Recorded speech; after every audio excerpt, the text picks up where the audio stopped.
आपका वीडियो आ रहा है? आ रहा है? आपका वीडियो आ रहा है?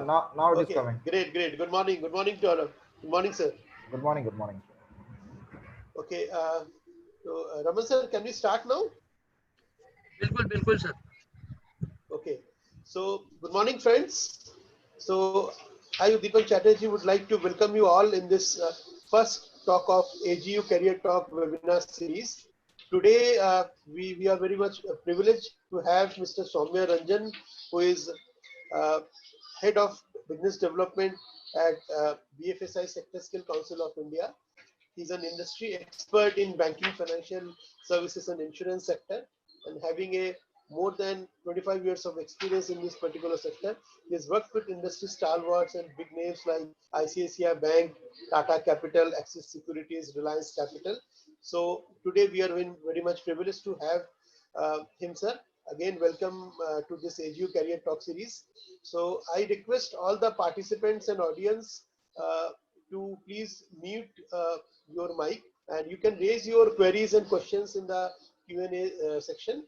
So after the presentation of Mr. Ranjan, we'll take these queries. We can categorize these queries and we'll take these queries. Thank you very much. Mr. Ranjan, now the session is over to you.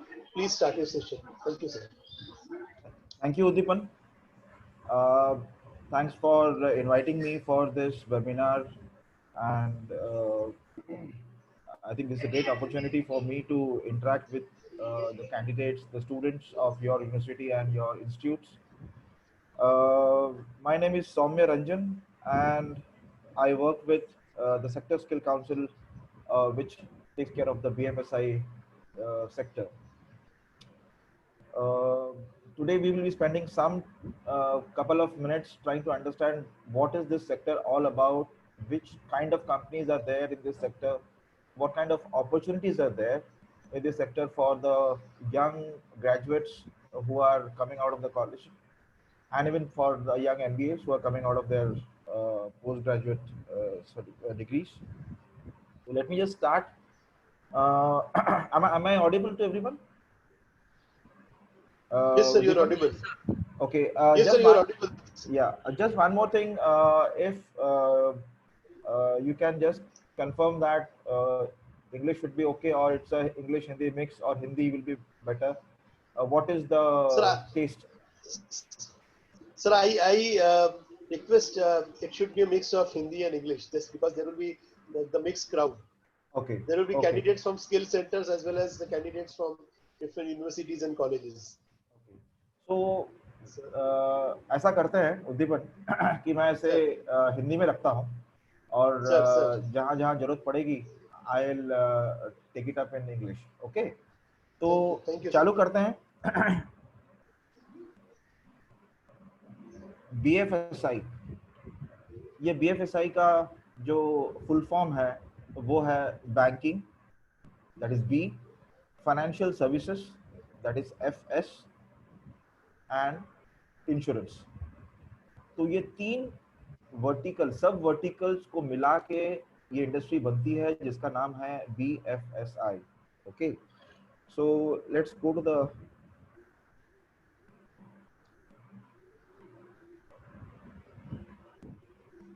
Okay. BFSI sector के तीन बड़े बड़े जो pillars हैं वो है, जिसकी जो इस सेक्टर को रेगुलेट करता है वो है reserve bank of India, SEBI and IRDA.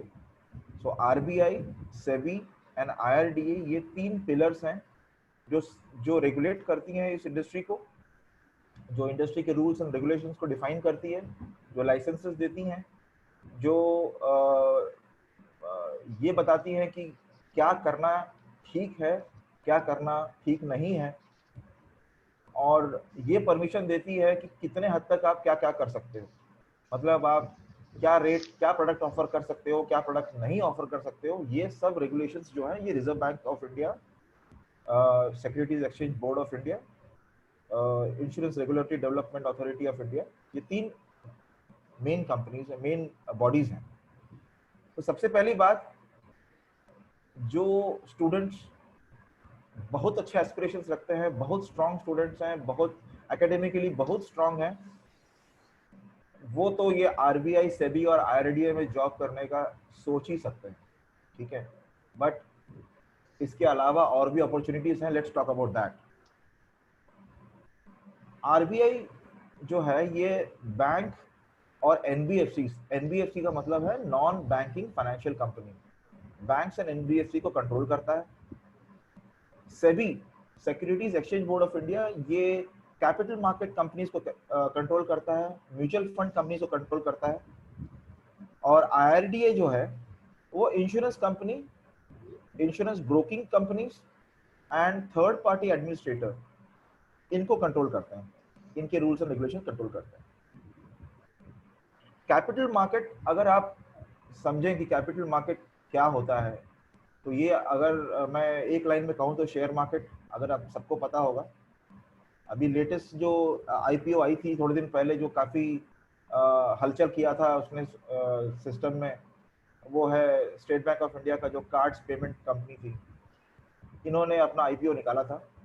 तो ये जब तक आईपीओ निकलता है तब तक ये प्राइमरी मार्केट होती है, इनिशियल पब्लिक ऑफरिंग, ठीक है। और जब ये लिस्ट हो जाती है और लोग उसे खरीदते हैं, उस शेयर को खरीदते हैं, उस शेयर को बेचते हैं, उस शेयर की प्राइस ऊपर नीचे होती है, तो वो होती है सेकेंडरी मार्केट। तो बहुत सारी कंपनीज होती हैं जो पहले प्राइमरी मार्केट में इस प्रोडक्ट को लॉन्च करती हैं, ऑफर करती हैं कि भाई आप अप्लाई करो, एप्लीकेशन दो हमारे पास, हम इसका एक्सचेंज को फॉरवर्ड करेंगे। तो ये कंपनीज टिपिकली ब्रोकिंग कंपनीज होती हैं, बैंक्स होता है, ब्रोकिंग कंपनीज होता है, और उसके बाद में यही ब्रोकिंग कंपनीज आपको फैसिलिटेट करती हैं to transact on NSE and BSE. दो दो अपने यहाँ के दो बड़े एक्सचेंजेस हैं जहां पर लिस्टिंग होती है और वहां पर ट्रांजैक्शंस भी होते हैं, वो सेकेंडरी मार्केट होती है। इंश्योरेंस कंपनीज को अगर मैं आपको बताऊं मोटा मोटी, इंश्योरेंस कंपनीज टिपिकली तो दो प्रकार की होती है, पर अपन तीन प्रकार की बात करेंगे।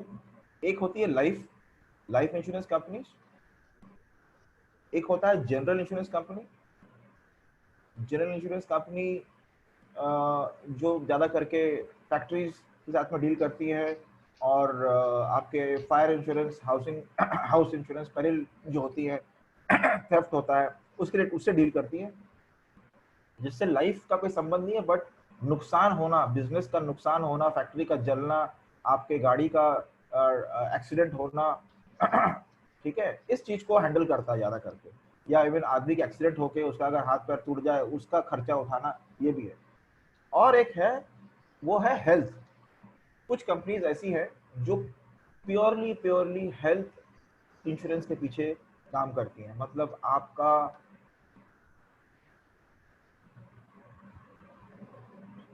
Hello, am I audible?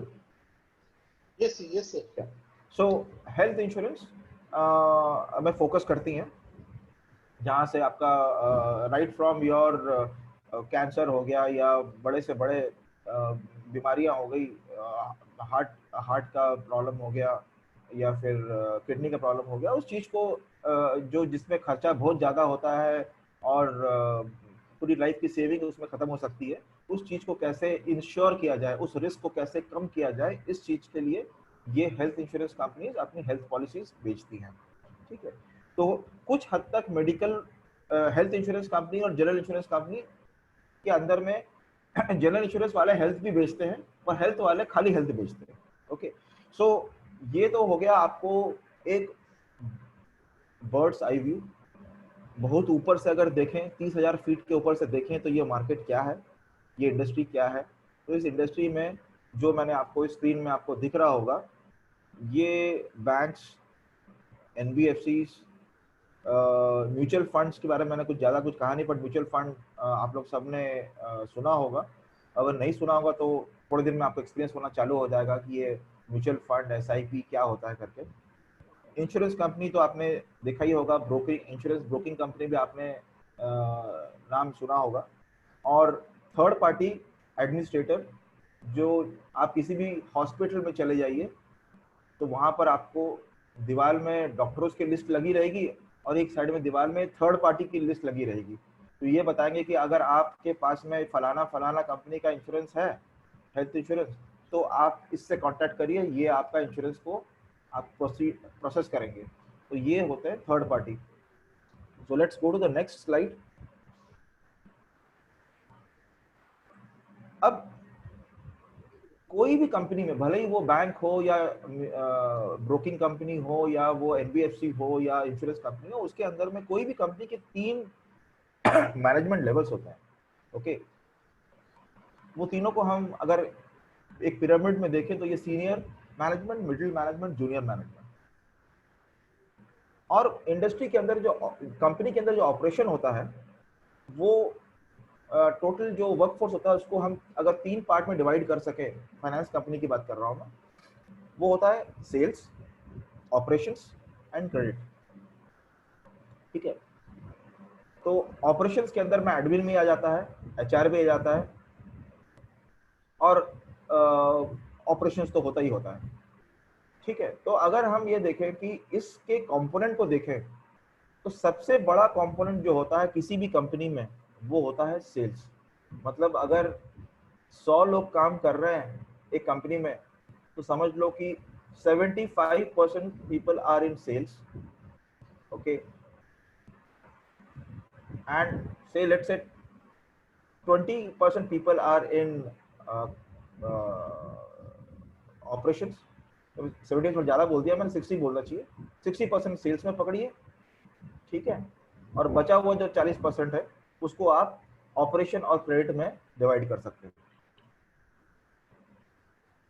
इसका मतलब यह होता है कि अगर किसी भी कंपनी को अगर अपने आप को प्रॉफिटेबल रखना है, या अपने अपने प्रोडक्ट को मार्केट में पहुंचानी है, या अपना एक पोजीशन बनानी है मार्केट में, तो उसका पेनिट्रेशन, उसका जो रीच है, उसकी जो पहुंच है, उसको बहुत अच्छे तरीके से बढ़ाना पड़ेगा। मतलब ये हम कहें कि अगर हम शहर में हैं तो हम ये कहना पड़ेगा कि हमें गांव-गांव तक पहुंचना है। ठीक है, और ये करने के लिए आपकी सेल्स फोर्स काफ़ी स्ट्रांग होनी चाहिए। सो वो तभी होगा जब आपका सेल्स फोर्स होगा, मतलब आपके पास में सेल्स एग्जीक्यूटिव्स हैं, सेल्स मैनेजर्स हैं, एरिया सेल्स मैनेजर्स हैं, रीजनल सेल्स मैनेजर्स हैं। ये पूरी की पूरी जो फौज है सेल्स की, ये सबसे बड़ी फौज होती है कोई भी कंपनी का। तो अगर ये चीज़ समझ में आ गई, और हम इस वेबिनार में पार्टिसिपेट कर रहे हैं, जो मुझे ऐसा दिख रहा है कि ये करीब 177 people are there in this webinar. So we probably screen दिख रहा है क्या? Yes sir, दिख रहा है sir. It is visible. It's visible, no? So Yes, typically we all, हम सब जो हैं आज के डेट पे जो बात कर रहे हैं, वो बात कर रहे हैं कि जूनियर लेवल की जो एंट्री है, वहां पर हम आज खड़े हैं कि हमें कंपनीज में एंट्री कैसे करनी है और किस टाइप के जॉब्स हमारे सामने हैं। ठीक है, तो हमारा फोकस जो होगा, एक तो सेल्स पे होगा क्योंकि वो सबसे ज्यादा ओपनिंग्स है। दूसरा कि हमें जूनियर लेवल पे एंट्री मिलेगी कि हम डायरेक्ट तो मिडिल लेवल पे जा नहीं सकते या सीनियर जा नहीं सकते, हमें जूनियर लेवल में क्या क्या ओपनिंग्स मिल रही हैं। Okay, so first let's come to the private banks. मैं पब्लिक सेक्टर बैंक के बारे में नहीं बात करूंगा अभी, क्योंकि उनकी प्रोसीजर्स बड़ी सिस्टमैटिक तरीके से होती है। जब उनका एड निकलेगा पेपर में, आप उसके लिए आप अप्लाई करो, एग्जामिनेशन दो, वो एक प्रोसीजर होती है। उस चीज़ को मैं यहाँ पर नहीं बताऊंगा क्योंकि सबको ये पता है कि उनकी ऐड में लिखा रहता है कि भाई अप्लाई करिए, उसमें जब डेट होगा उस दिन को एग्जाम दीजिए, उसके बाद में जो रिजल्ट आएगा वगैरह वगैरह। बट जो कंपनीज चट मंगनी पट ब्याह उस पर बिलीव रखती है, वो है प्राइवेट बैंक्स, जिसके अंदर में लार्ज प्राइवेट बैंक्स एक कैटेगरी है। एक नई कैटेगरी आई है जिसको हम कहते हैं स्मॉल फाइनेंस बैंक्स, और दूसरा है पेमेंट्स बैंक। अगर आप लोगों ने पेटीएम का नाम सुना होगा, सुनने की जरूरत नहीं है, तो हर बच्चे बच्चे को पता है कि पेटीएम कहाँ तक पहुंचा हुआ है। तो पेटीएम जो है इस कैटेगरी में आता है, आखिरी वाले कैटेगरी में, पेमेंट बैंक। और स्मॉल फाइनेंस बैंक्स पिछले कई सालों में, जो कुछ सालों में, सॉरी भाई कई सालों नहीं, कुछ सालों में उभर के आई हैं, जिनको लाइसेंसेस मिले हैं। आप कंपनीज का नाम लूँ तो मैं एक है जैसे AU AU small finance bank है, जना स्मॉल फाइनेंस बैंक है, उत्कर्ष स्मॉल फाइनेंस है, सर्वोदय, उज्जीवन, ऐसे मेरे ख्याल से कुछ 20-25 बैंक्स हैं जो काफी हद तक आज के डेट पे कंधे से कंधे मिला के चल रही हैं with large finance bank, large bank के साथ में। एक और कैटेगरी स्क्रीन में आपको दिख रहा है जो है एनबीएफसी। अब एनबीएफसी वो कंपनी है जो बैंक नहीं है, they are non banking, but उसमें से कुछ मेजर एक्टिविटी करती हैं। वो एक्टिविटी है लोन देना, लेंडिंग का काम है इनका। ठीक है, अगर आप किसी भी मॉल में चले जाइए, कोई भी इलेक्ट्रॉनिक के शॉप में चले जाइए, तो सबसे पहले कोई भी प्रोडक्ट पे आप नजर मारो, उस प्रोडक्ट के नीचे एक टैग लिखा रहेगा EMI 5,000 रुपए, EMI 3,000 रुपए। ये EMI कौन मांग रहा है? ये EMI वो कंपनी मांग रही है जो ये कह रही है कि आप ये सामान खरीदो, ये इलेक्ट्रॉनिक आइटम खरीदो, ये टीवी खरीदो, ये फ्रिज खरीदो, और आपको लोन मिल जाएगा और आपको पेमेंट करना है। ये करने वाले कंपनीज जो हैं, टिपिकली हम इसे कहते हैं consumer durable finance companies. Okay, I am just giving you broad picture to understand क्या है करके। फिर आप आ जाइए शहर में बाहर और देखिए कि आपके अगल बगल सब घर ही घर है।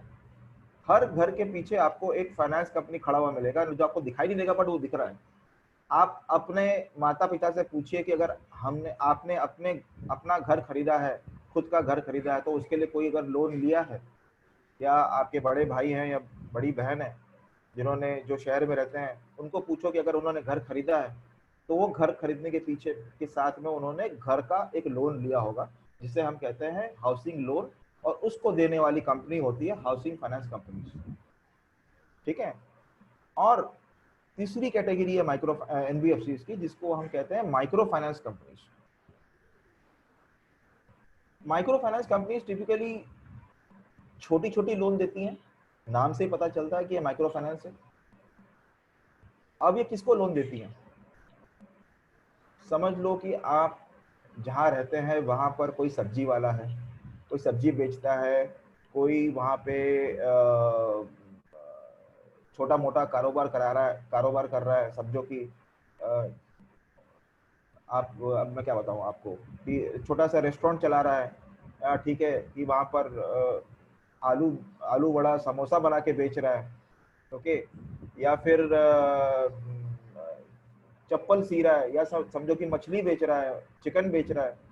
तो ये सब जो कारोबार कर रहे हैं लोग, अपना अपना छोटा छोटा काम कर रहे हैं, इनको ये काम करने के लिए जो पैसे की जरूरत पड़ती है, ठीक है, क्योंकि इनको भी तो अपना सामान खरीदना है, इनको भी अपना रॉ मटेरियल खरीदना है, तो इनको कौन फाइनेंस करेगा? ये बेचारे जो होता है, ये तो रोड पे काम करते हैं अपना, तो इनको फाइनेंस करती हैं ये कंपनियां जिनको हम कहते हैं माइक्रो फाइनेंस।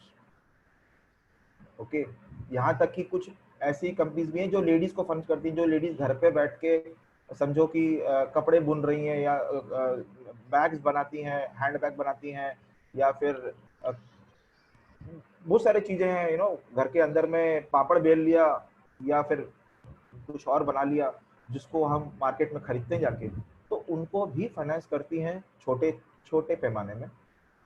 ओके, बट ये सभी कंपनीज के अंदर में काम करने का अपॉर्चुनिटी क्या है?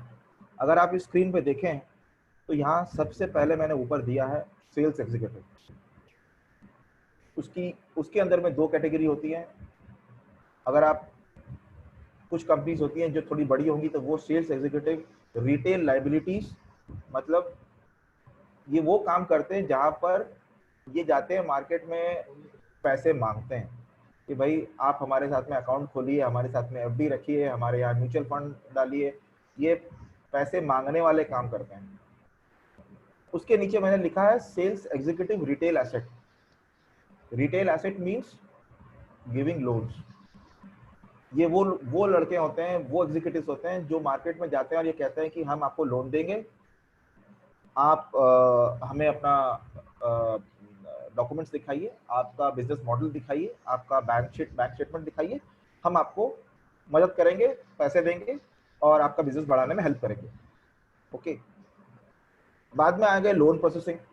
ये डॉक्यूमेंट लेने के बाद में कोई तो होगा जो इसको डॉक्यूमेंट को पढ़ेगा, समझेगा और फिर ये डिसाइड करेगा कि हाँ भाई इसको 10,000, 20,000, 25,000, 50 लाख, 1 लाख, 10 लाख क्या देना चाहिए, वो है लोन प्रोसेसिंग ऑफिसर।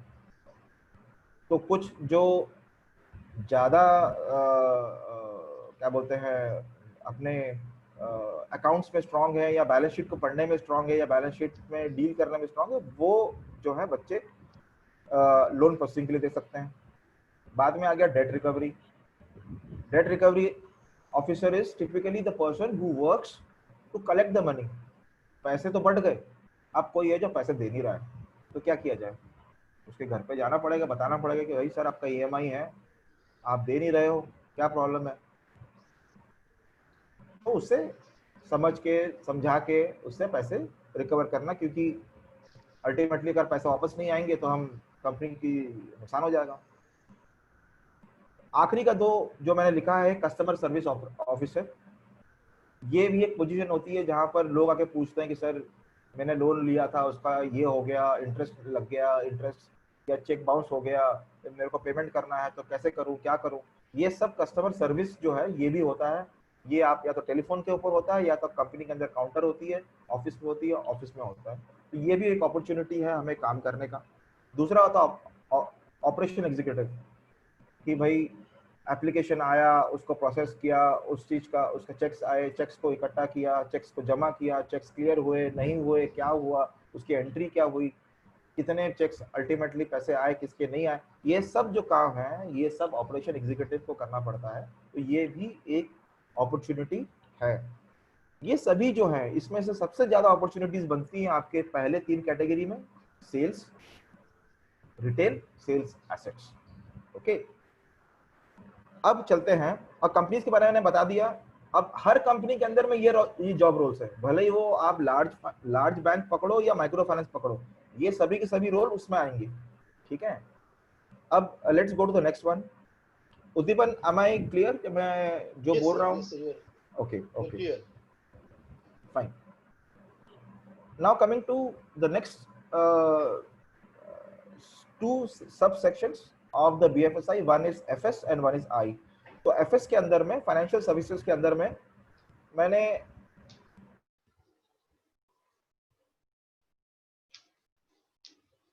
आपको ये NBFC कैटेगरी बताई, ये भी एक तरीके फाइनेंशियल सर्विस है।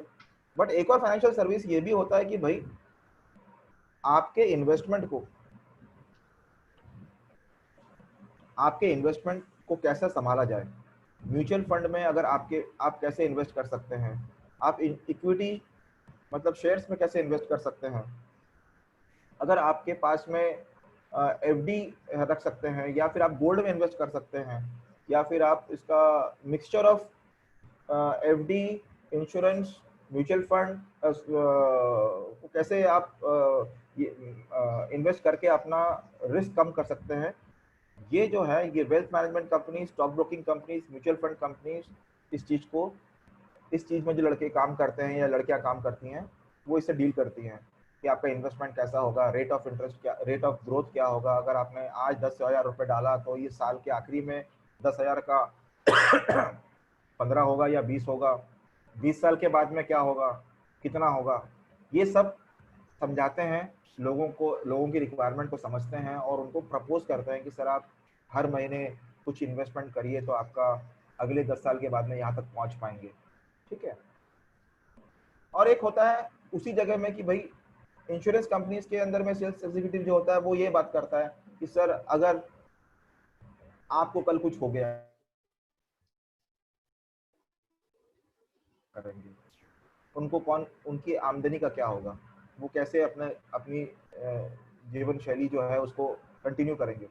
तो आप अगर इंश्योरेंस पॉलिसी रखते हैं तो हो सकता है कि कभी ऐसा कुछ अनहोनी हो जाए कि आप सुबह निकले और वापस घर ना आए, तो आपका अगला 20 साल या 25 साल या 30 साल आपके घर को चलाने के लिए इंश्योरेंस कंपनी आपके जगह आपके घर वालों को पैसा देते रहेगी या एक बार में आपको पैसा मिल जाएगा।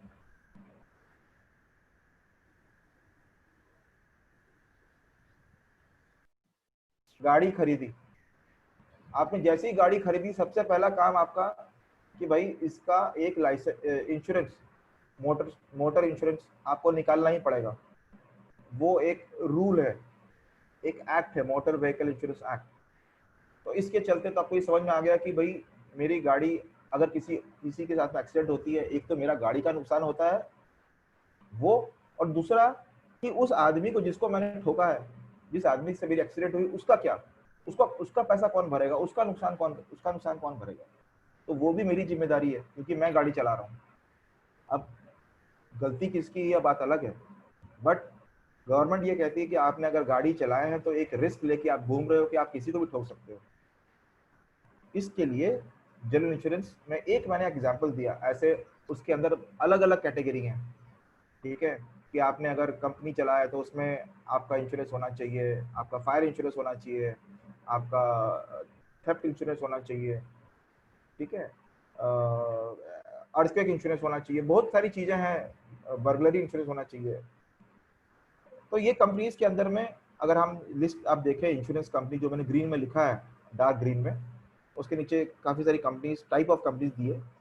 बट अगर उसकी जॉब देखें, क्योंकि हमको जॉब से भी समझना है कि जॉब क्या क्या हो सकता है, तो आप देखोगे तो यहाँ पर sales executive in capital market products, मतलब आप डीमैट अकाउंट बेचेंगे, आप म्यूचुअल फंड बेचेंगे, आप इक्विटी ब्रोकिंग अकाउंट बेचेंगे, ठीक है, आप कैसे फ्यूचर्स डेरिवेटिव्स, फ्यूचर्स फॉरवर्ड कैसे कॉन्ट्रैक्ट किस तरीके से करते हैं, आप वो समझाओगे लोगों को। आप कमोडिटीज, मतलब क्या बोलना चाहिए, मतलब एक एक्सचेंज ऐसा भी है जिसके अंदर में गोल्ड ट्रेड होती है, आलू प्याज भी ट्रेड होते हैं, गेहूं भी ट्रेड होता है, ठीक है, सोना भी ट्रेड होता है, सोना तो खैर गोल्ड ही हो गया, कॉपर ट्रेड होता है। तो ये चीज को हम कमोडिटीज कहते हैं, ठीक है। तो इसकी भी ट्रेडिंग होती है, जिन लोगों को इसकी समझ है वो इसमें डील करते हैं। ऑयल हो गया, एडिबल ऑयल हो गया, फ्यूल का हो गया, पेट्रोल हो गया, ल्यूब्स बोलते हैं उसको, उससे में ट्रेडिंग होती है। तो ये भी एक बड़ा जबरदस्त एरिया है, अगर आपका इंटरेस्ट इसमें डेवलप होता है तो आप इसमें काम कर सकते हैं। बहुत ही चैलेंजिंग जॉब है और बहुत बड़ा इंटरेस्टिंग जॉब है। फिर sales executive life insurance, sales executive general insurance, ठीक है, sales executive mutual fund advisor, sales executive in equity advisor. तो ये इतने सारे स्पेसिफिकेशन है जहां पर आप अपने आप को स्पेशलाइज कर सकते हो। You can become, this can be your career path, कि आप म्यूचुअल फंड के अंदर में मास्टरी करना चालू करोगे, आप स्टेप करोगे और वहां से आप बढ़ते ये लेवल पहुंच जाओगे कि आप फंड मैनेजर बन सकते हो, ठीक है। फिर एक, जैसे मैंने कहा था, कस्टमर सर्विस एंड ऑपरेशन। तो सेल्स, कस्टमर सर्विस, ऑपरेशन, ये तो चलना ही वाला है। खाली एक चीज है इसके अंदर, मैंने आपको ये नहीं कहा यहाँ पर कि यहाँ पे क्रेडिट वाला कोई है क्या। इंश्योरेंस के अंदर में एक ट्रेड का बंदा भी होता है, पर उसकी जो ओपनिंग होती है वो काफी कम होती है, ओके, बट होता है, उसको हम अंडरराइटर बोलते हैं। And it's again a very very great opportunity over there to work, but उसकी क्वांटिटी कम होती है। और उसके लिए जो मतलब जो सीएज हैं या फिर एक्चुअरियल साइंस के जो स्टूडेंट्स हैं या उनके वहाँ जो डिग्री होल्डर्स हैं, उनके लिए ज़्यादा करके होता है वो। बट नेवरदलेस हमारे लिए, हम जो देख रहे हैं कि हमें अपना करियर चालू करने के लिए क्या क्या ओपनिंग्स है, ये जो मैंने सामने आपके स्क्रीन में रखा हुआ है, आप चाहे तो अपना कैमरा निकालें, उसका स्नैपशॉट ले लें तो भी चलेगा। आप ये समझिए कि इतने तो आपके सामने है ही हैं। Okay, let's go to the next one and see what is in store for us. तो हमें ये कोई भी जॉब जो भी हमें पसंद आ रहा है, हमें अगर करना है तो हम कहाँ से चालू करें, क्या करें, हमारे पास क्या होना चाहिए। तो मैं ऐसे कहता हूँ, I would state it in a, मैंने कहा कि मैं कहता हूँ, I ask, what is that I'm asking? Asking is ASK, ask, attitude, skill and knowledge। सबसे पहली चीज है कि मेरी एटीट्यूड होनी चाहिए उस चीज के लिए, ओके। अगर मेरा एटीट्यूड ही नेगेटिव है तो मैं कुछ नहीं कर सकता। फिर मुझे स्किल आना चाहिए,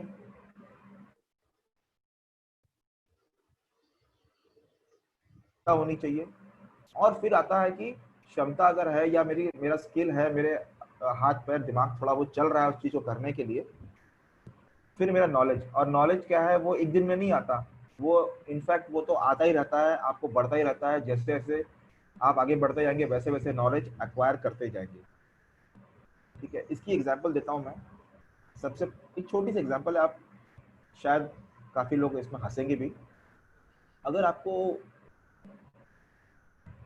खाना पसंद है, खाना सबको पसंद है, कितनों को खाना बनाना आता है? आधों को तो खाना बनाना आता ही नहीं है। ठीक है, अच्छा खाना बनाना तो बहुत कम को आता है। तो खाना बनाना, पहले खाना खाना, ये हो गया एटीट्यूड कि भाई हमें तो खाना खाना है, अच्छा खाना खाना है, मस्त में खाना खाना है, ये हो गया एटीट्यूड। दूसरा है कि अच्छा खाना बना के खाना है। ठीक है, ये हो गई। आपको अगर आता है तो आप स्किल्ड हो, अगर नहीं आता तो आप अनस्किल्ड हो। और तीसरा, खाने के अंदर में क्या क्या डालना है, उससे क्या क्या न्यूट्रिशंस मिलने वाली है, क्या विटामिन मिलने वाला है, क्या विटामिन नहीं मिलने वाला है। ये खाना खाने से हमें कुछ मोटापा होगा कि हमारी क्या बोलते हैं, आदमी पतला होगा, मोटा होगा, एनर्जेटिक मिलेगी, नींद आएगी नहीं आएगी, इससे बदहजमी होगी। ये पार्ट आके नॉलेज की, कि हम क्या क्या इंग्रेडिएंट्स डालें इसके अंदर में। डिसाइड करेंगे कि सर इसमें खाने के अंदर में ये डालो तो आप एनर्जेटिक हो गए, और अगर ये डालोगे तो आप इसे ये ज्यादा खाओगे तो ये मोटा हो जाओगे। तो वो सब चीजें हैं, वो नॉलेज की पार्ट। अगर नॉलेज नहीं है तो आदमी बनाता रहेगा अच्छा पिज्जा, मालूम चला 4 दिन में बन गया फुग्गा। तो इसी तरीके से हमें अगर काम करना है कोई भी कंपनी में, कोई भी रोल में, तो हमारी एटीट्यूड पहला, you should be, first line अगर आप देखें स्क्रीन के अंदर में, that is positive attitude and extrovert. आप एकदम बंद रहेंगे, मुंह बंद, ठीक है, और कहेंगे मैं बहुत पॉजिटिव हूँ, तो कोई नहीं, कोई पूछेगा नहीं। पॉजिटिव का मतलब यह होता है कि आप लोगों से इंटरेक्ट करें, लोगों से बात करें, लोगों की पॉइंट ऑफ व्यू को समझे, सुने, अपनी पॉइंट ऑफ व्यू को भी बताएं और उनको समझाएं। ये जो चीज होता है, ये चीज बहुत जरूरी है। Next line, likes to meet and talk to people, बहुत जरूरी है। अगर आप इंटरेक्ट नहीं करेंगे लोगों के साथ में तो काम करना बहुत मुश्किल होता है, क्योंकि काम जो होता है लोगों के बीच में होता है। ओके, देन इस इंडस्ट्री के लिए, बैंकिंग फाइनेंशियल सर्विस इंडस्ट्री के लिए सबसे तीसरा इंपॉर्टेंट चीज है कि आपको नंबर्स के साथ में बात करना आना चाहिए, कैलकुलेट करना आना चाहिए। इसका मतलब ये नहीं कि मैं ये नहीं कह रहा हूँ कि आप सब शकुंतला देवी बन जाएं, या 2 मिनट में इतना बाई इतना, इतना बाई इतना, इससे मल्टीप्लाई किया, वो नहीं। मैं कह रहा हूँ कि सिंपल आपको समझ में आना चाहिए कि भाई अगर 1 लाख, हम बोल रहे हैं कि 1 लाख रुपए का लोन मिलने वाला है, तो 1 लाख के अंदर में कितना जीरो होता है, पहले तो ये कंफर्म हो जाना चाहिए। ठीक है, बहुत सारे लोगों को 1 लाख में पहले सोचते हैं भाई जीरो कितना डालूं, 5 है या 6 है कि 7 है। ठीक है, अब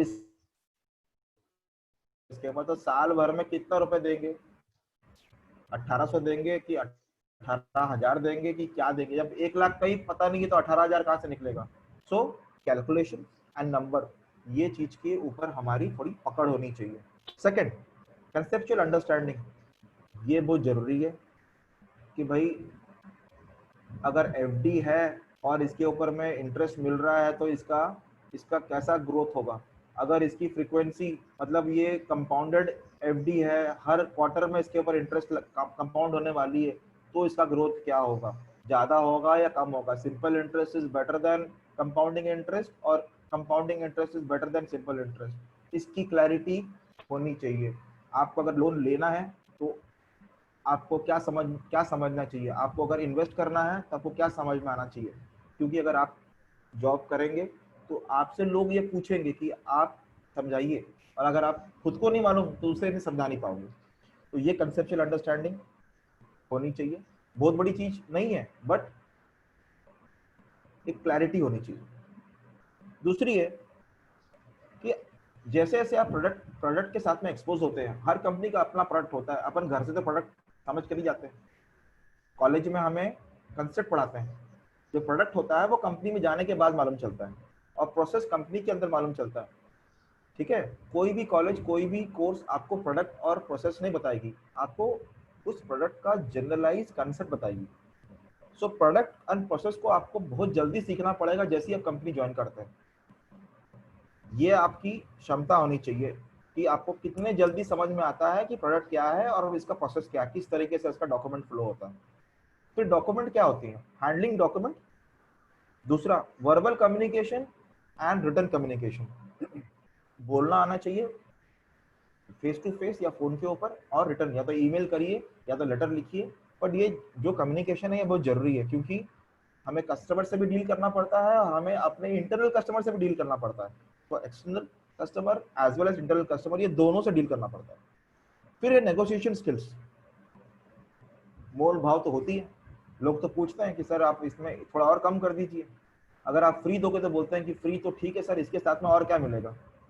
ठीक है, तो ये आप कितना फ्री देना चाहते हो, क्या फ्री देना चाहते हो, कितना डिस्काउंट देना चाहते हो, ये सब आपको समझना है, क्योंकि अल्टीमेटली आपको प्रॉफिट बनाना है। अगर सब कुछ फ्री में कर दोगे तो आपका सैलरी भी फ्री में हो जाएगा, आपका सर्विस भी फ्री हो जाएगी। तो कंपनी की प्रॉफिट को ध्यान पे रखते हुए हमें निगोशिएट करना आना चाहिए, राइट। और आखिरी में सबसे बड़ा चीज है, जो कस्टमर है वो स्टार्टिंग से लेके आखिरी तक आपके साथ में चलता रहे, इसलिए उसकी नीड्स की अंडरस्टैंडिंग बहुत जरूरी है कि वो बंदा है क्या, वो क्या चाहता है, एक्चुअली क्या चाहता है। बहुत बार ऐसा होता है कि दुकान के अंदर में कोई कस्टमर आता है और बोलता है कि हाँ सर मुझे कुछ दिखाइए। अभी क्या बताओगे इसको, क्या पूछो, क्या समझोगे, मुझे कुछ दिखाइए। तो लोग पूछते हैं सर आपको क्या देखना है, इलेक्ट्रॉनिक्स की आइटम देखनी है, कपड़े देखने हैं, जूते देखने हैं, क्या देखना है। फिर बोलते हैं कि नहीं यार मुझे ना बर्थडे के लिए 3 साल के बच्चे के बर्थडे के लिए आइटम खरीदनी है। तो आपको समझ में आता है कि अच्छा इसकी रिक्वायरमेंट ये है। जब तक आपको ये पता ही नहीं तो आप पता नहीं उसको, आप टीवी दिखा रहे हैं, सोनी की टेलीविजन दिखा रहे हैं, मोबाइल फोन दिखा रहे हैं, आईफोन दिखा रहे हैं, और अगर आपने ये पूछा ही नहीं सही चीज कि आपको सर एग्जैक्टली चाहिए क्या, किस चीज के लिए चाहिए। तो ये मैंने एग्जाम्पल दिया है, कोई इससे कोई ताल्लुकात नहीं कि बीएफएसआई में हर समय होता है, but understanding of customer is something which is very important at every point of time। Customer की रिक्वायरमेंट दिन में सुबह में कुछ और, शाम में कुछ और हो जाती है। ठीक है, तो आप जब भी अपने कस्टमर से एंगेज करें तो आपको ये एहसास हो जाना चाहिए कि उस कस्टमर की उस समय की रिक्वायरमेंट क्या है, ताकि मैं उससे क्या सोल्यूशन दूं। चलिए, अगर आपको ये चीज समझ में आ गई है कि attitude, skill, knowledge is very important to survive and get your to do your job properly. Now how do we start, कहां से बढ़े और कहां जाएं। ठीक है, तो सबसे पहले मैंने जो आपको आस्क कहा है ASK, वो आप अपना इंक्रीज करिए। वो कोविड का मौसम चल रहा है, अब इसको मैं मौसम इसलिए कह रहा हूँ क्योंकि अब एक महीना हो गया इसको चलते हुए, तो मौसम ही होता है जो 1 महीना टिका रहता है। ठीक है, ये कोविड की सिनेरियो में आप अपनी जितने भी आप अपनी नॉलेज, स्किल को आप इन्हांस कर सकें, पढ़ के, सुन के, यूट्यूब देख के आप करिए। फिर आप अपने आप को रजिस्टर करिए, जहाँ पर जॉब अपॉर्चुनिटीज बन रही हैं, दिख रही हैं, वहाँ पर रजिस्टर करिए, अप्लाई करिए।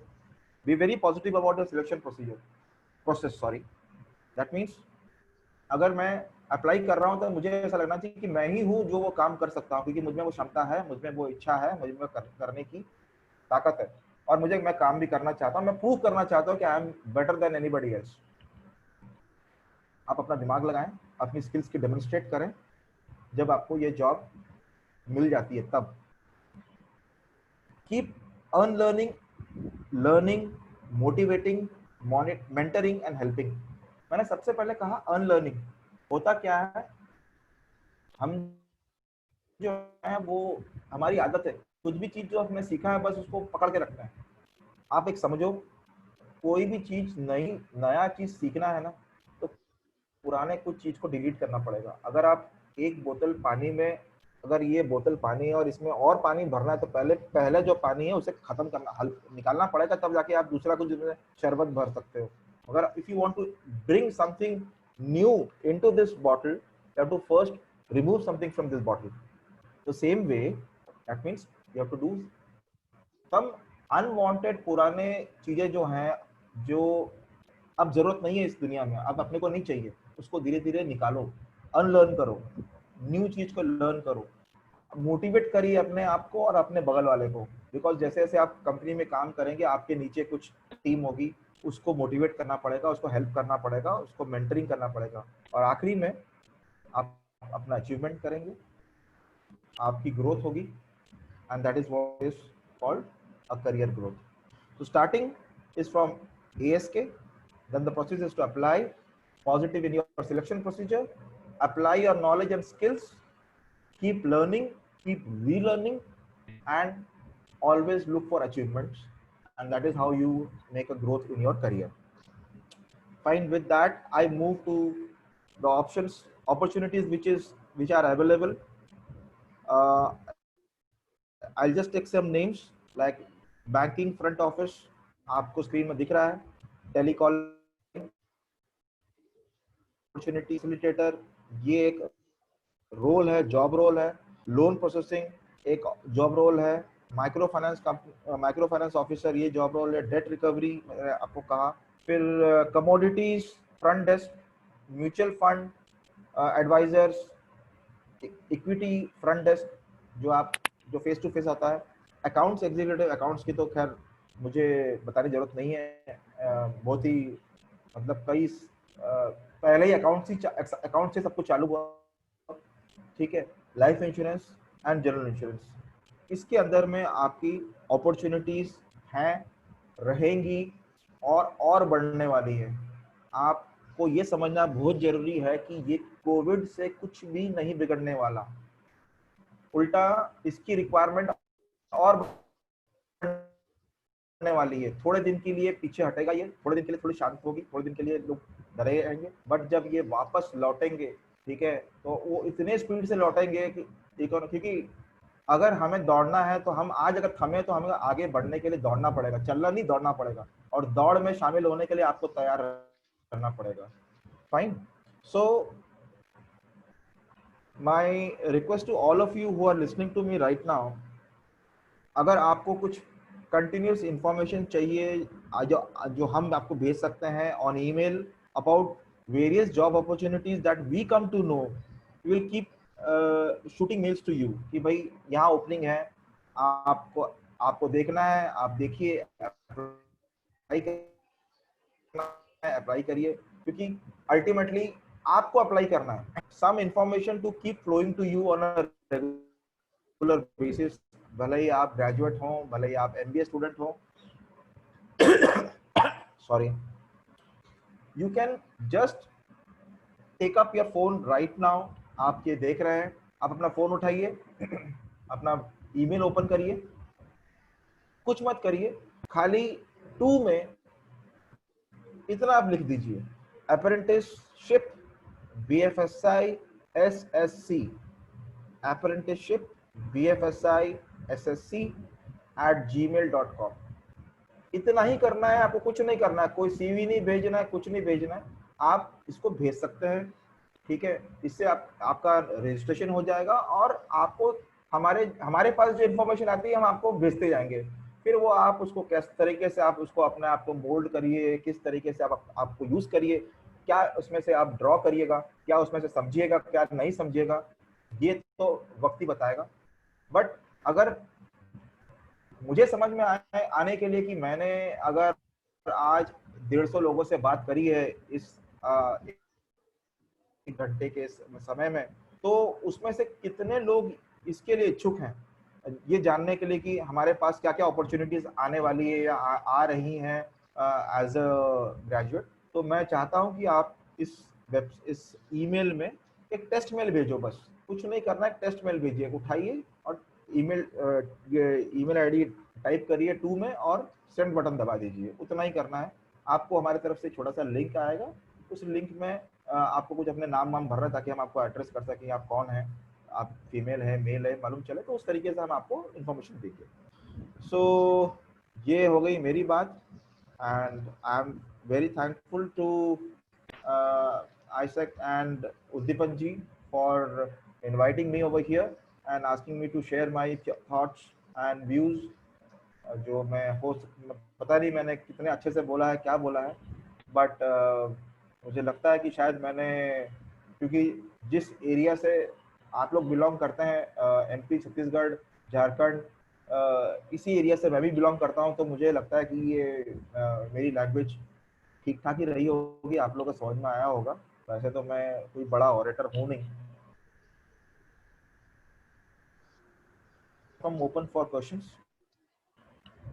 Thank you very much, sir, for this valuable information. Sir मैंने सर क्वेश्चंस को कुछ कैटेगराइज किया है। जो स्टूडेंट्स ने जो क्वेश्चंस है, कुछ तो उनके करियर से रिलेटेड क्वेश्चंस है और कुछ उन्होंने एज ए इन्वेस्टर्स के जैसे भी कुछ क्वेश्चंस पूछे हैं। I will more focus on जो उनके करियर रिलेटेड क्वेश्चंस हैं, उनको आप उनकी क्वेरीज का आप आंसर करें। am I audible to you? Yeah, am I audible to you? Okay. Yeah, you are. Yes sir. Sir एक बड़ा इंपॉर्टेंट क्वेश्चन जो स्टूडेंट फ्रेटर्निटी की तरफ से आया है, वो उन्होंने पूछा है कि इस banking sector is only for finance students, या बैंकिंग सेक्टर केवल फाइनेंस स्टूडेंट्स के लिए है, क्या दूसरे सेक्टर के बच्चे बैंकिंग या बीएफएसआई सेक्टर में एंटर नहीं कर सकते हैं? दिस इज वन क्वेश्चन जो बहुत सारे बच्चों ने पूछा है सर। बहुत ही बढ़िया क्वेश्चन है। ये एक ऐसी इंडस्ट्री है जो जहां हर टाइप का ग्रेजुएट अप्लाई कर सकता है, हर टाइप के ग्रेजुएट आ सकते हैं, उसमें कोई रोक रुकावट नहीं है। खाली जैसे मैंने कहा कि आपके एटीट्यूड होनी चाहिए, आपके पास वो स्किल होना चाहिए कि आपको वो अच्छा लगे, ठीक है, क्योंकि इसकी जो लिंगो है इस इंडस्ट्री की, वो हर एक को पसंद नहीं आती है। पैसे के बारे में हर आदमी बात करना कभी चाहता है, कभी नहीं चाहता है, बट अगर आपको पैसा एक ऐसा चीज है कि आप भले डॉक्टर हो, इंजीनियर हो, साइंटिस्ट हो, आपके पास में एक बैंक अकाउंट तो चाहिए चाहिए, और आपने अगर कमाना चालू कर दिया तो आपको कभी ना कभी तो घर चाहिए होगा, तो उसके लिए लोन लेना पड़ेगा, गाड़ी चाहिए तो लोन लेना पड़ेगा, ये क्रेडिट कार्ड तो आपके जेब में होनी चाहिए। तो और क्योंकि आप शादीशुदा हो जाओगे थोड़े दिन के बाद में, तो इंश्योरेंस पॉलिसी की जरूरत पड़ेगी। तो आप कुछ भी करो, BFSI से आप बच नहीं सकते हो, बट अगर इसमें काम करना है तो उसके लिए आपको इंटरेस्ट होना चाहिए। अगर आप इंटरेस्टेड हो और आपको इस फील्ड में काम करना है, उसकी लैंग्वेज आपको बोलना अच्छा लगता है, you are always welcome. This industry has the lowest entry barrier, इसमें किसी की रुकावट नहीं है। बीकॉम वालों को तो हम पहले इनवाइट करते ही करते हैं, हम पर इंजीनियर्स को भी इनवाइट करते हैं, साइंस वालों को इनवाइट करते हैं, आर्ट्स वालों को इनवाइट करते हैं, सबको इनवाइट करते हैं।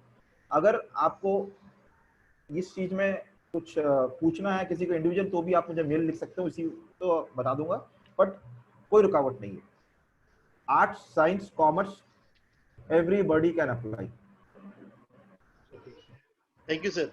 एक सर ऑब्वियस क्वेश्चन है जो कि बहुत सारे स्टूडेंट्स और उनकी फैकल्टी ने पूछा है कि after this covid entire era, what will be the hiring sentiments of the BFSI sector? Companies का हायरिंग सेंटिमेंट्स कैसा रहेगा आफ्टर दिस लॉकडाउन पीरियड और दिस क्राइसिस पीरियड? उसको लेके बड़े चिंतित हैं। राइट सर, देखिए ऐसा है कि क्योंकि अगर आप स्टूडेंट, अगर आप कॉमर्स साइड के हो या मैनेजमेंट साइड के हो, तो मैं आपको इस चीज के लिए देखने के लिए, इस चीज को देखने के लिए आपको जागरूक करना चाहता हूं कि इकोनॉमिकल साइकिल जो है, because of COVID has come to an halt. ये जो साइकिल है कि एक आदमी बनाता है, दूसरा उससे खरीदता है, वो फिर बनाता है, तीसरा खरीदता है, ये सर्विसेज जो है, ठीक है, मतलब फार्मर से लेके कंज्यूमर तक, अगर आप अपना एग्रीकल्चर प्रोडक्ट को देखें, या फिर इलेक्ट्रॉनिक आइटम की प्रोडक्शन से लेके आपके कंज्यूम होने तक, ठीक है, या फिर आपके बहुत सारे प्रोडक्ट जो आप कंज्यूम करते हो, जो सर्विसेज कंज्यूम करते हो, उसमें से बहुत चीज़ों को आज के डेट पे आप कंज्यूम नहीं कर रहे हो, ठीक है। इससे क्या हो रहा है, इससे बहुत इकोनॉमिकल इंस्टेबिलिटी आ गई है। अब इसके कारण, इसके चलते बहुत सारी कंपनीज की नुकसान हो गया है। नुकसान होने के कारण में उनकी कैपेसिटी कम हो गई है कि लोगों को हायर किया जाए। बट ट्राई टू अंडरस्टैंड, शायद थोड़ी दिन के लिए ये माहौल थोड़ा सा खराब रहेगा, थोड़ा सा दबाव सा रहेगा, कि लोग अपने आप को पहले स्टेबलाइज करेंगे, ठीक है, उसके बाद उनको जो नुकसान उनका हुआ है उसको भरपाई करने के लिए उनको मैन पावर लगने ही वाला है। दे कैन नॉट, अगर समझो किसी कंपनी का 1000 करोड़ का नुकसान हो गया, ठीक है, अब उसे वो 1000 करोड़ वापस कमाना है, तो वो अपने आधे लोगों को निकाल देगी, समझो, चलो मान के चलते आधे आधे लोग को निकाल देगी और आधे लोगों से ही वो 1000 करोड़ जो नुकसान हुआ उसकी भरपाई भी करे और अगले साल के 1000 करोड़ भी कमाए। अगर ये सिचुएशन होती तो उसने पहले पहले से ही आधे लोग को निकाल देना चाहिए था, बट ऐसा कभी नहीं होगा। होगा ये कि पहले वो सिचुएशन को संभालेगी और अपना एक्स्ट्रा 1000 करोड़ अगर उसे कमाना है तो उसको और 500 लोग को हायर करना पड़ेगा, उनको ट्रेन करना पड़ेगा और उनको काम पे लगाना पड़ेगा, तो ही जाके वो अपना नुकसान को भरपाई कर पाएगी, वरना वो नॉर्मलाइज भी नहीं हो पाएगी। So but at that point of time remember, अब जब कंपनी को चोट लगी है तो कंपनी जब भी जिस बंदे को लेगा उस बंदे से वो एक्सपेक्ट करेगा कि वो पहले दिन से अपना काम चालू करे, या ना कि वो 6 महीने तक बैठा रहे, सर बताओ ना, समझाओ ना, आपको सिखाओ ना। वो नहीं, वो ये चाहेंगे कि भाई आप आज अंदर आइए और कल से काम पे लग जाइए। That means they want you to be productive. So अब जो टाइम आपके हाथ में है कोविड का, यू हैव टू थिंक कि अगर मुझे कोई कंपनी में काम करना है या तो मुझे मेरी नॉलेज को स्ट्रेंथ कैसे मैं अपने आप को वो करूं, क्या बोलते हैं, प्रिपेयर करूं, how should I be able to present myself, मेरा मेरे मेरे वीक पॉइंट्स क्या है, मेरे स्ट्रॉन्ग पॉइंट्स क्या है, ये चीज को मैं कैसे कवर करूं। थोड़े दिन के लिए शायद आपके सामने में अपॉर्चुनिटी नहीं दिखेंगी, तो इतनी अपॉर्चुनिटी दिखेंगी, बट वो अपॉर्चुनिटी ऐसी होगी कि आपको अपने आप को बहुत जबरदस्त प्रूफ करना पड़ेगा, तब जाके आपको जॉब मिलेगा। क्योंकि कंपनीज जो है वो अब चौकन्नी हो गई है, उनको आदमी चाहिए जो काम कर सके, उनको घर बैठा हुआ बंदा नहीं चाहिए, उनको काम करने वाला, मतलब उनको क्या बोलना चाहिए, उनको घोड़े चाहिए, घोड़े, दौड़ने वाले घोड़े। तो आपको दिखाना पड़ेगा कि भैया मैं घोड़ा हूँ और मैं लंबे रेस का घोड़ा हूँ। अगर आपने ये प्रूफ कर दिया, ये तैयारी की, ये आपने एक्सरसाइज करके रखा है, आपने प्रिपरेशन इतनी है, now the time will come only horses will be required and that will be Arabian horses। तो अपने आप को भी घोड़ा बनाओ। very rightly said, very rightly said। Sir एक इसी को सप्लीमेंट करते हुए सर एक मेरा भी एक क्वेरी है जो मैं चाहूंगा कि आप जरूर एक्सप्लेन करें to the student fraternity. Sir अभी the hire train and deploy model we can say it is going to be very popular, already it has been started in many companies जहां पे वो लोग इस मॉडल को शुरू कर चुके हैं। थोड़ा सर इस मॉडल के बारे में भी अगर आप हमारे स्टूडेंट फैटर्निटी को बताएं, because so that they can prepare, they can made up their mind for this kind of model. Right, yes yes yes yes. See अब ऐसा हो रहा है, सिनेरियो इस तरीके से बदलने वाली है कि या बदल चुकी है कि कंपनीज के पास में, जैसे मैंने थोड़ी देर पहले बताया, कंपनीज के पास में अब टाइम नहीं रहा कि किसी चीज को वो आपको रिक्रूट करें, फिर आपको वो ट्रेनिंग दें और आपको उसके बाद वो आपको वो अच्छा लगेगा तो आप काम करेंगे, अगर अच्छा नहीं लगेगा तो छोड़ देंगे।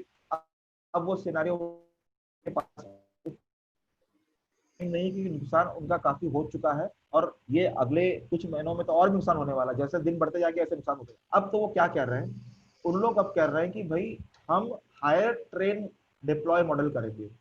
ठीक है, मतलब क्या कि समझिए हमें 100 लड़के चाहिए काम करने के लिए, तो हम पहले इन 100 लड़कों को फिल्टर करेंगे, पहले देखेंगे बंदे में वो बेसिक एटीट्यूड है या नहीं।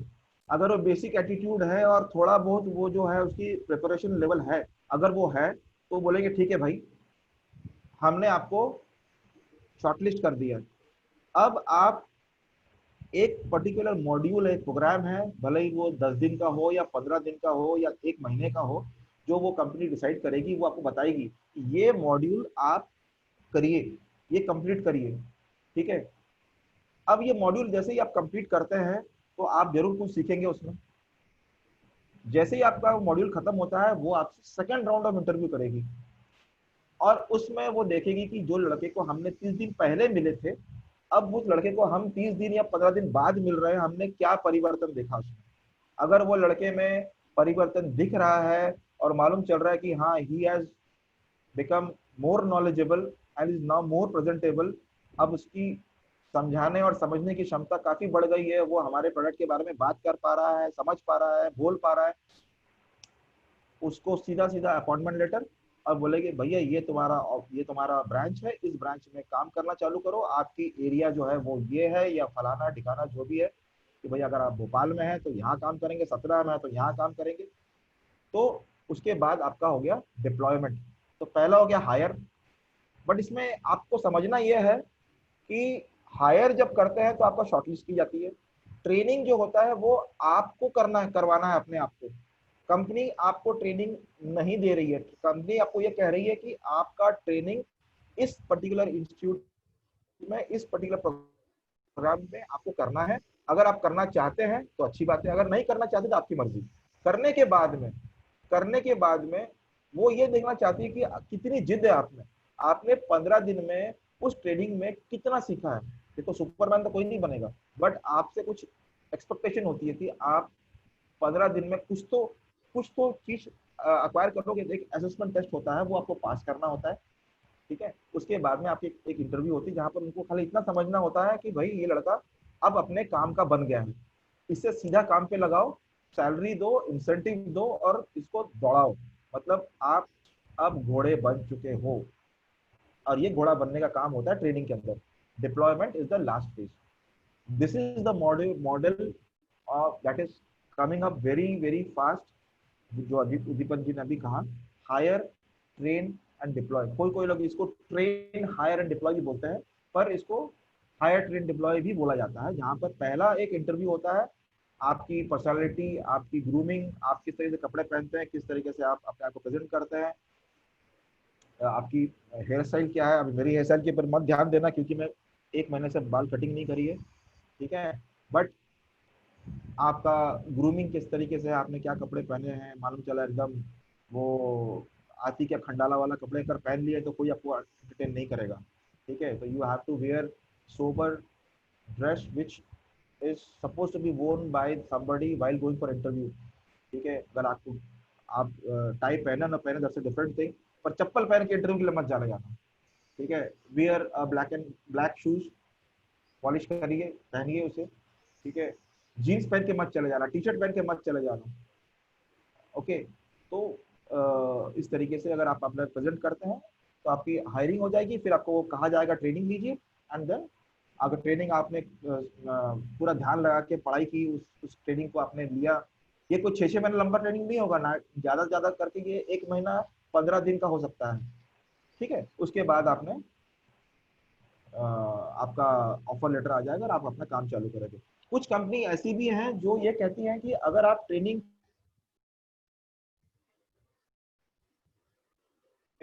15,000 रुपया खर्चा किया, या 10,000 रुपया खर्चा किया, या 20,000 रुपया खर्चा किया, वो चीज हम आपको रियम्बर्स भी कर देंगे। कुछ कंपनीज हैं जो इसको बोलती हैं हम रियम्बर्स भी कर देंगे, मतलब ये पैसा आपको वापस दे दिया जाएगा अगर आपने तन मन धन लगा के 6 महीना हमारे साथ में कम से कम काम करोगे।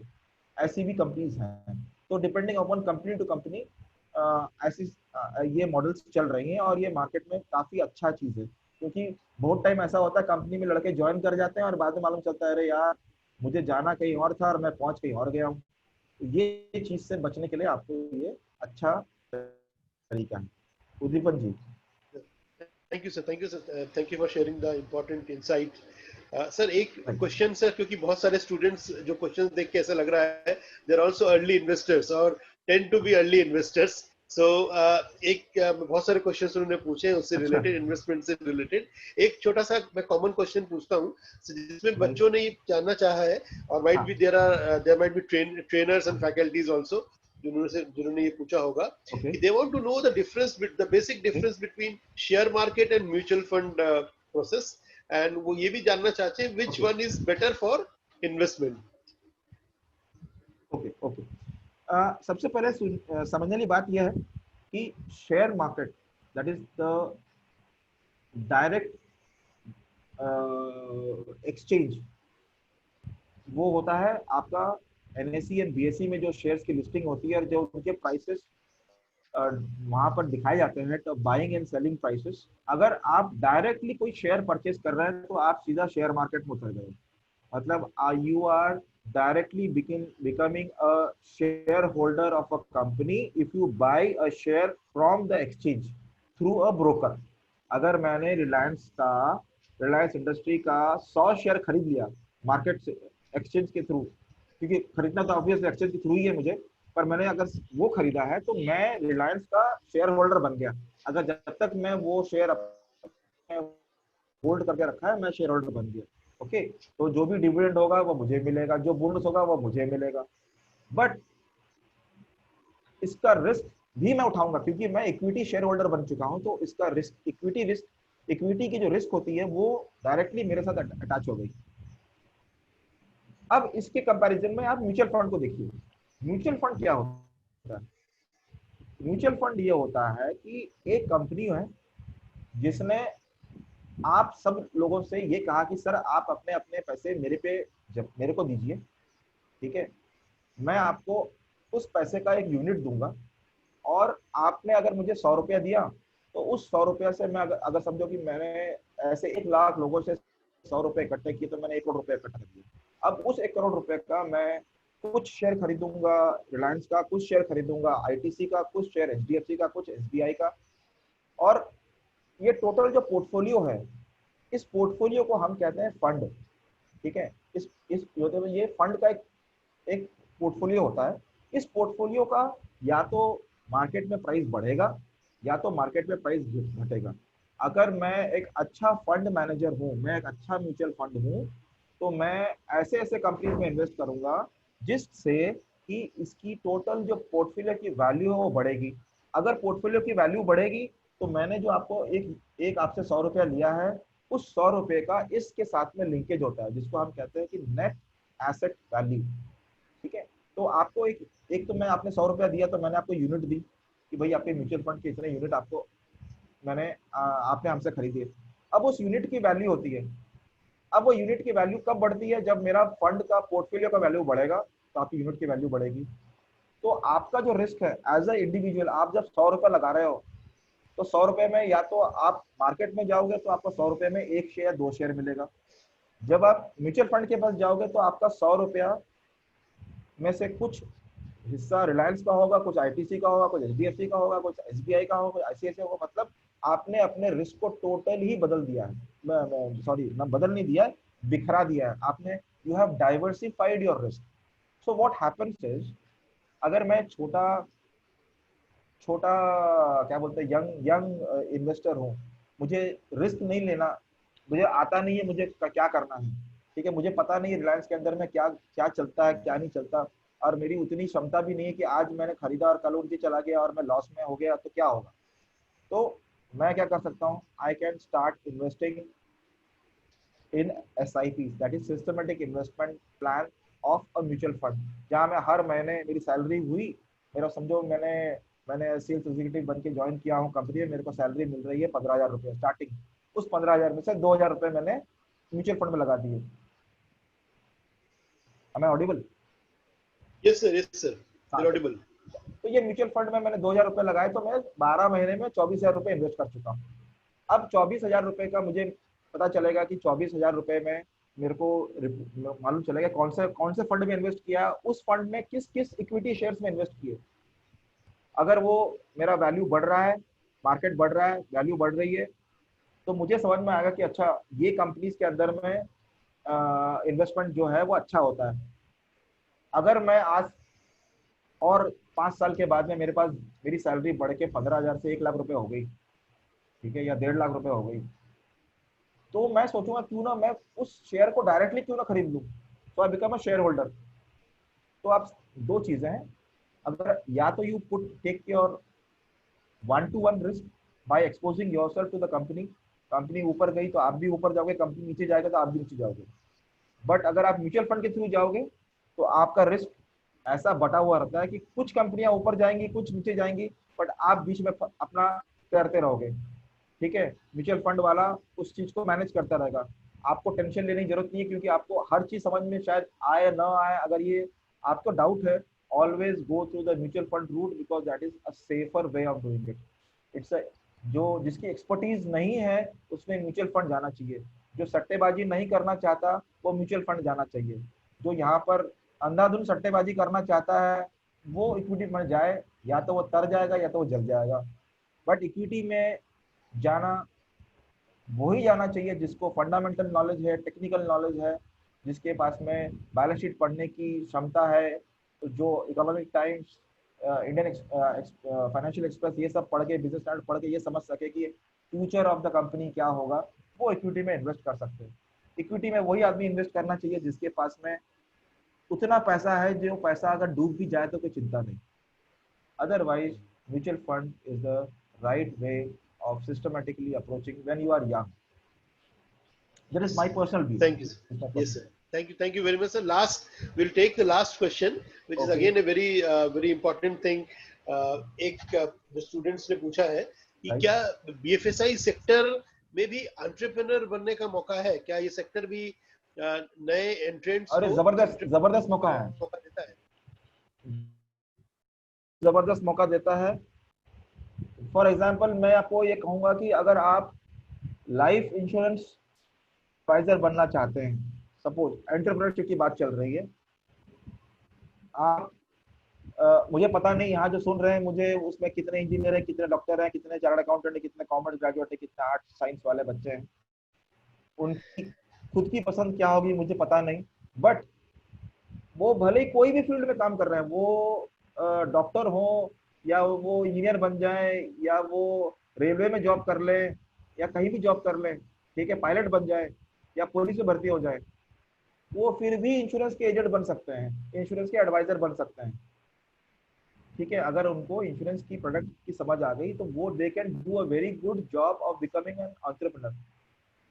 That means they can earn by selling insurance product to other people in society. क्योंकि इंश्योरेंस एक ऐसा है जिसका पेनिट्रेशन अभी तक मार्केट में हुआ ही नहीं है।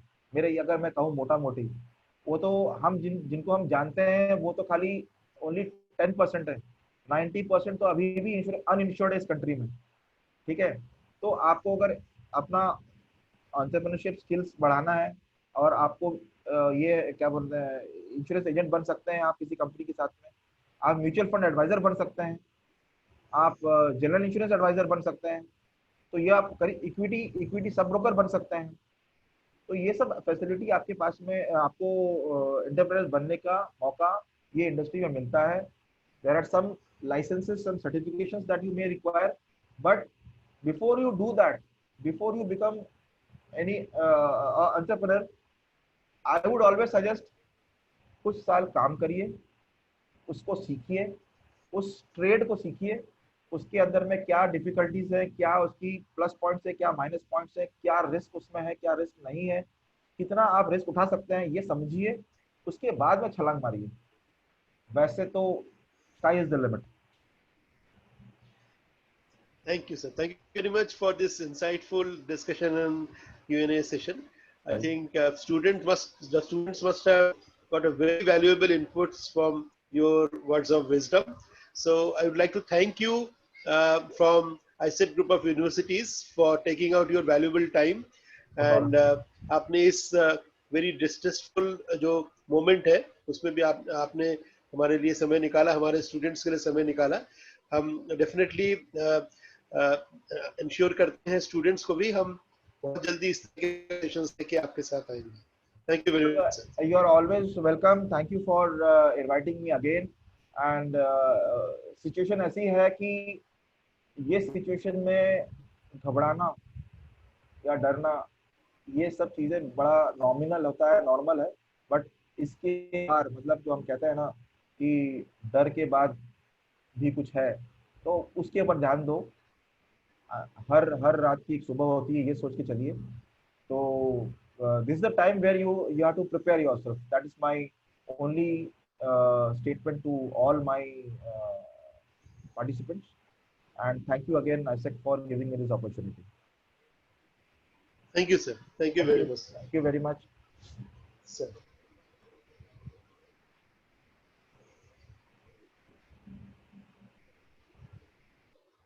रमन सर। जी उद्दीपन सर, मैं फिनिश कर दूं? Yes sir.